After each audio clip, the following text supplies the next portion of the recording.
Oke, selamat datang di channel Suleon. Hari ini saya akan membacakan cerita Ramayana sesi 2, yaitu tragedi Kiskandha. Ditulis oleh Harry_Y. Selamat menikmati, selamat mendengarkan. Jangan lupa pasang handset. Selamat tidur, selamat malam atau selamat siang buat kalian yang tidur di jam siang atau jam malam. Cerita dimulai dari Syahdan di istana Jonggring Saloko, Kayangan Suralaya, Raja Tribhuwana. Bathara Guru tengah menggelar sidang paripurna para dewa.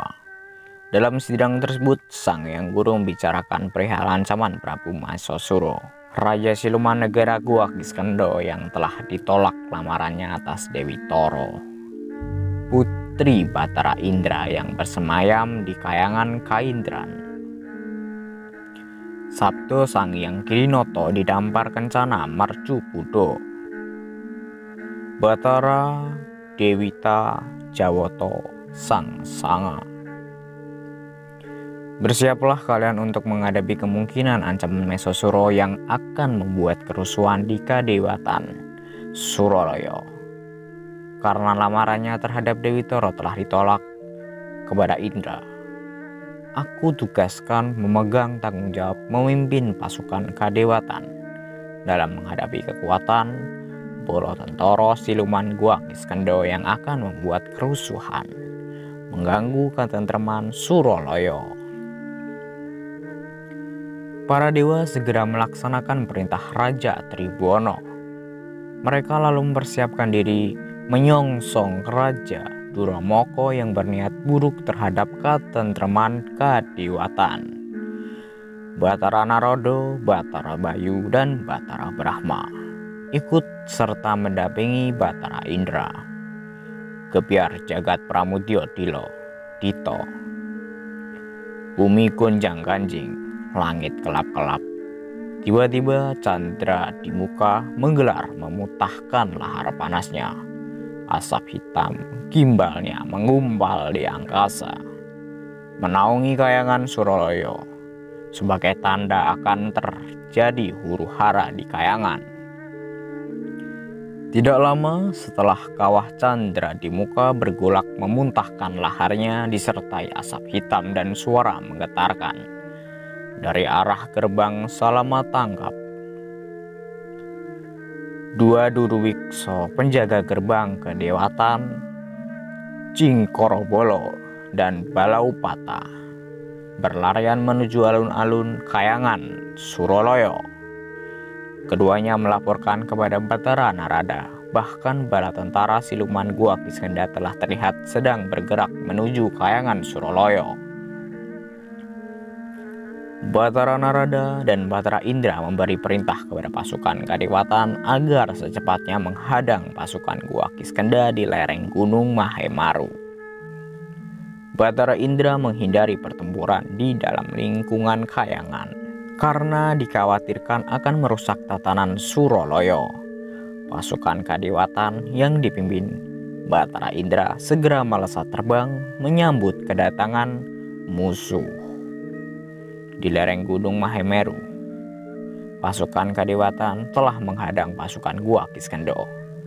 Dua kubu siap tempur sudah saling berhadapan. Mereka telah siap menunggu perintah dari pimpinan mereka masing-masing. Latalah Mahesasura, kau telah berani mengancam ketenteraman Suralaya. Yang Otipati akan menghukum perbuatanmu.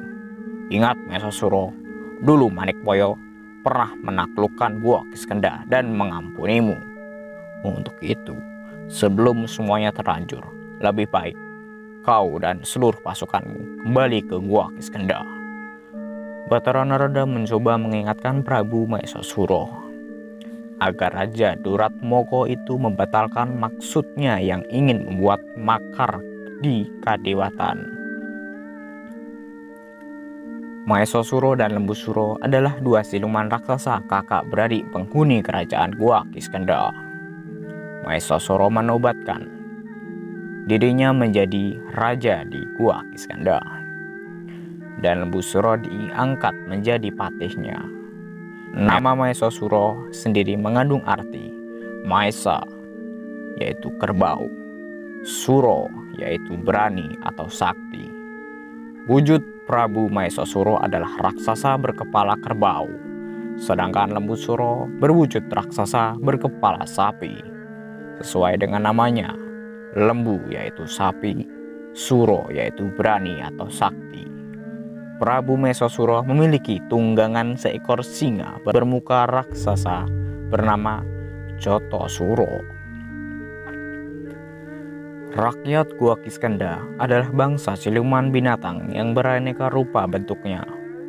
Dahulu sewaktu Sang Hyang Manekmoyo baru dinobatkan menjadi Raja Tribhuwana oleh Hyang Tunggal, kerajaan Gua Kiskenda pernah dijajah. Maesa Suro dan Lembu Suro pernah ditaklukkan oleh Hyang Manekmoyo, dan ternyata keduanya masih menyimpan dendam. Ingin membalas kekalahannya, maka keduanya berguru kepada seorang resi sakti Mondrokuno yang bernama Resi Wisalodra. Agar daya kekuatan dan kesaktian mereka berlipat ganda, sukar ditandingi, keduanya lalu menyatukan jiwa. Dua wadak dalam satu jiwa. Jika yang satu mati, maka yang satunya lagi akan menghidupkan. Prabu Maesa Suro mengendus, menggeramnya, menghentarkan bumi yang dipijak. Hei, para dewa, kalian pikir cuman kalian yang ciccoyo? Kalau dulu Manekmoyo pernah menaklukkan Kiskendra, kini aku datang untuk membalas kekalahan itu. Katakan pada si Manekmoyo, serahkan Dewi Toro kepadaku, atau kayangan akan aku tumbuhi gelagah alang-alang. Perkataan Prabu Maesa Suro membuat telinga Batara Indra menjadi panas. Dengan mengendarai gajah perang Erawoto, Batara Indra maju ke depan. Sumowo, lancang mulutmu Maesa Suro. Hari ini aku akan antar kematianmu, melebur bersama nafsu angkaramu di panasnya kawah Candra Timuko. Dua pasukan langsung saling serang ketika pimpinan mereka masing-masing memberi perintah tempur. Perang pun terjadi di lereng Gunung Mahameru. Dahsyatnya membuat suasana sekitar lereng menjadi porak-poranda. Batara Indra yang menunggangi gajah perang Erawoto melesat ke udara, disusul oleh Prabu Maesa Suro dengan menunggangi Jotto Suro. Mereka terlibat perang tanding di angkasa, sama-sama saling adu kesaktian dan saling adu senjata pusaka. Pasukan siluman Gua Kiskenda yang telegas dan berigas terus merasak menggempur pasukan kedewatan bersama Mahapatih Lembu Suro. Walau pasukan kedewatan melepas pusaka-pusaka dan daya-daya kesaktian, namun Lembu Suro yang mengamuk membabi buta membuat pasukan kedewatan terdesak. Di atas tebing yang menjulang tinggi, Batara Narada, Batara Bayu, dan Batara Brahma memperhatikan jalannya peperangan. Setelah melihat kekuatan pasukan lawan mampu mendesak pasukan dewa, Batara Narada memberi isyarat kepada Batara Bayu dan Batara Brahma untuk segera terjun ke gelanggang perang. Bayu dan Brahma langsung melesat terjun ke pelagan Yudo. Kehadiran keduanya membuat pasukan Kiskenda berbalik terdesak oleh kesaktian Batara Bayu dan Batara Brahma. Batara Bayu mengeluarkan aji Bayu Bojro yang menimbulkan angin topan prahara yang sangat dahsyat. Benteng topan itu menghantam pasukan Gua Kiskenda, hingga para tentara siluman banyak yang gugur, hancur dan bermentalan. Dihempas ke lubang angin, Lembu Suro menerjang menghadapi kekuatan Bayu. Benteng topan Bayu Bojro ditabrak hingga berbalik arah hantam Batara Bayu. Dewa penghuni kayangan Panglawung itu dihantam oleh kekuatannya sendiri. Ia terpental jatuh menghantam berbatuan gunung hingga longsor. Di saat yang sama, di atas angkasa, Batara Indra melepas pukulan halilintar. Gelegar kilat menjilat tubuh Prabu Mahesasura hingga tubuh raksasa itu jatuh dari punggung Jothosuro. Begitu pula dengan Jothosuro yang lengah karena melihat rajanya jatuh. Ia pun luruh dihantam pusaka Bojro oleh Gajah Erawata. Mahesasura dan Jothosuro jatuh ambruk di tengah-tengah pertempuran. Pasukan Kadiwatan bersorak melihat Raja Siluman Kiskendha telah roboh dihantam halilintar Indra. Tetapi sorak para dewa hanya sekejap, sebab mereka melihat Prabu Mahesasura kembali bangkit dari kematiannya. Batara Brahma mengeluarkan aji Banaspati. Api menyala keluar dari tubuh Brahma. Api Banaspati membumbung kian membesar dan kemudian melesat hendak menghantam Lembu Suro. Namun Prabu Mahesasura yang telah berdiri tegar menerjang dan menendang Banaspati hingga api Brahma membuyar menghantam balik ke arah pasukan Kadiwatan. Para dewa menjerit, terbakar api Brahma. Batara Indra dengan cepat melepaskan pusaka Candrasa, melindungi pasukan Kadiwatan. Seketika hujan turun deras memadamkan kobaran api.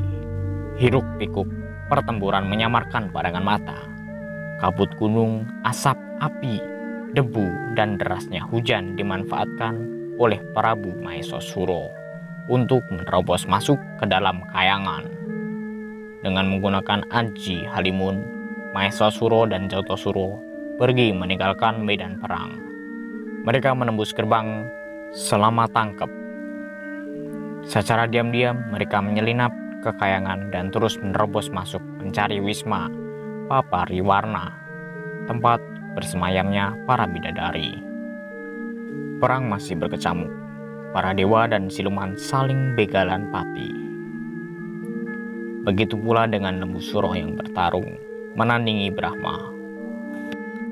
Tetapi Batara Indra sendiri merasa curiga ketika ia tidak dapat lagi melihat Mahesasura dan Jothosuro dalam hiruk pikuknya pertempuran. Nalurinya mengatakan bahwa putrinya tengah menghadapi bahaya. Maka ia segera melesat menuju kayangan Suraloyo.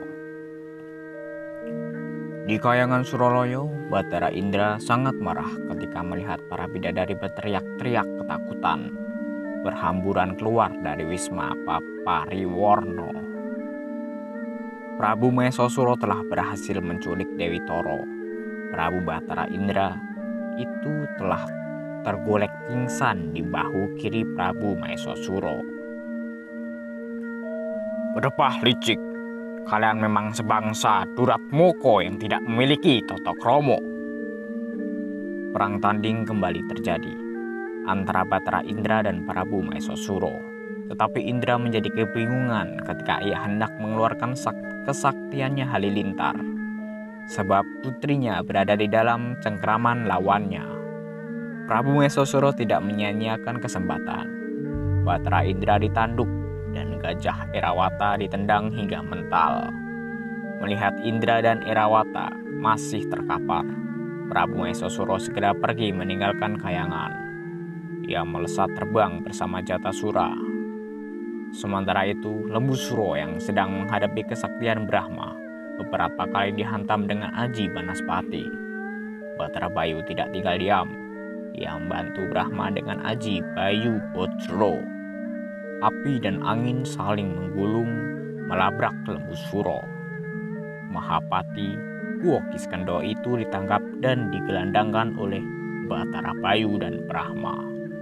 Kemudian Lembu Suro ditusuk dengan pancanaka hingga tubuhnya robek. Pada saat bersamaan, dari atas angkasa, Prabu Mahesasura yang telah meninggalkan kayangan melihat Lembu Suro sedang digelandangkan para dewa. Prabu Mahesasura dan Jothosuro menukik menerjang Prabu Bayu dan Batara Brahma. kedua dewa itu dihantam dengan pusaka Gado. Lalu dari mulut Prabu Maesasuro keluar kobaran api yang sangat besar, menandingi api Brahma. Para dewa tersurut mundur menghindari ancaman Mahesasuro. Lembu Suro yang telah terkapar kemudian disentuh oleh Mahesasuro. Seketika Mahapatih Guwa Kiskendha sembuh dari kematiannya. Prabu Mahesasuro kemudian memberi isyarat kepada Lembu Suro untuk menarik pasukan kembali ke Guwa Kiskendha. Batara Indra dengan irawatannya baru sampai ketika Prabu Mahesasuro bersama pasukannya telah pergi meninggalkan medan perang. Batara Indra berniat mengejar pasukan Kiskendha, tetapi Batara Narada mencegah. Batara Narada menyarankan agar Indra menarik pasukannya kembali ke Suroloyo dan melaporkan peristiwa tersebut kepada Raja Tribhuwana. Batara Narada memanggil Yang Baruno. Ia meminta tolong untuk menyembuhkan dan menghidupkan kembali para dewa yang pingsan dan Palastra dengan Tirto Kamandalu. Merasa kewalahan menghadapi Mahesasuro dan Lembu Suro, Batara Guru dan Batara Narada turun ke Arcopodo mencari jago dewa yang dapat mengalahkan Prabu Mahesasuro dan Lembu Suro. Batara Guru menaiki lembu Andini, sedangkan Batara Narada mengikuti kepergian Batara Guru. Sesampai di atas sungai Yamuna, Batara Guru melihat cahaya sebesar lidi aren yang memancar ke langit.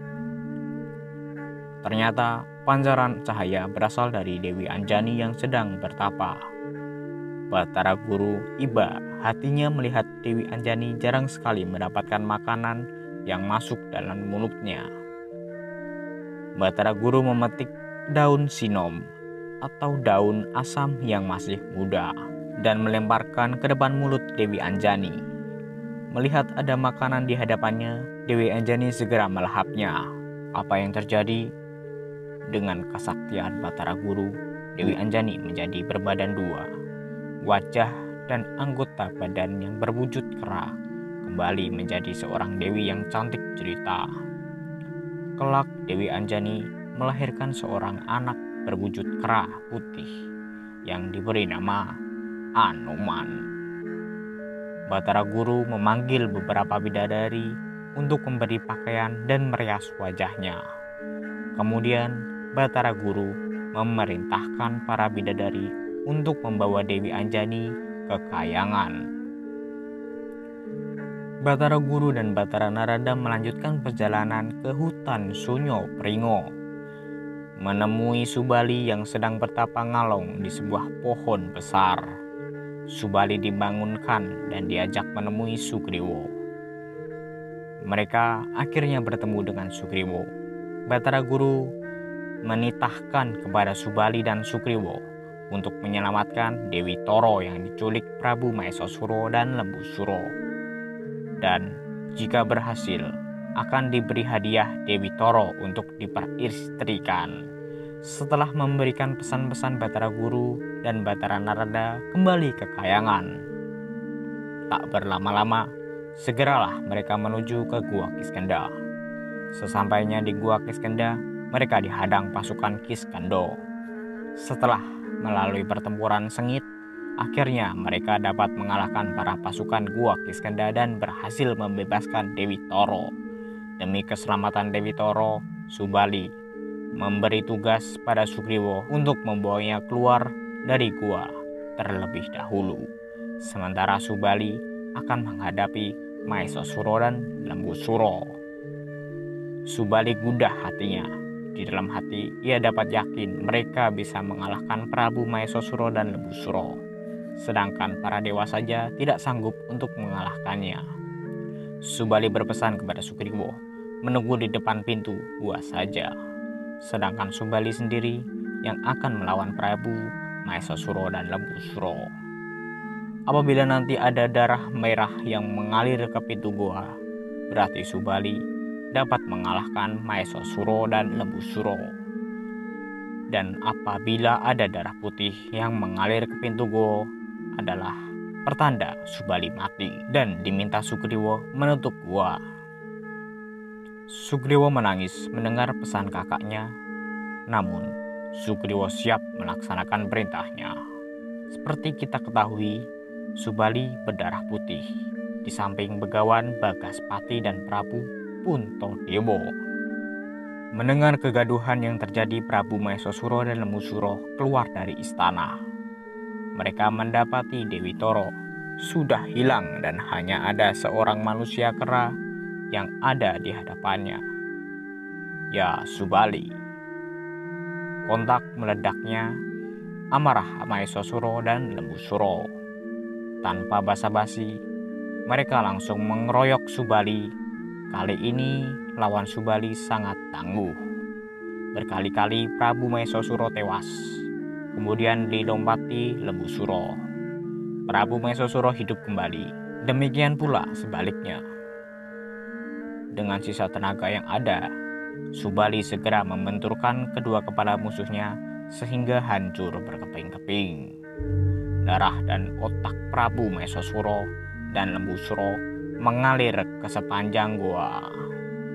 Sugriwo yang waktu itu termangun menunggu kakaknya terkejut melihat darah merah dan darah putih mengalir bersama-sama ke pintu gua. Sugriwo menangisi kematian kakaknya. Sugriwo berpikir bahwa kakaknya Subali tewas.